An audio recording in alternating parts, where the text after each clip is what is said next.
लुटेरा नेगला कैंसर चिकित्सा पाई घरे रखिथिबा टंका आउ सोना अलंकार। घटनाटी घटिछि राजधानी उपकंठ एयरफील्ड थाना जामुकोड़ी गाँव में। स्वामी को केमो देबाकू घरे रखिथिले टंका आउ सोना गहना। गतकाली रातिरे सही टंका और सोना गहना को लुट करिसेंती दुर्बृत्त। घरे स्वामी स्त्री शोइथिबा बेले लुटेरा घर पछपटु आसी लुट करिछि।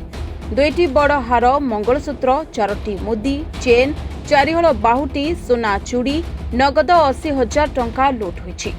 तेबे लुट अलंकार मूल्य 20 लाख हेबो बोली परिवार लोक कहछन्ति।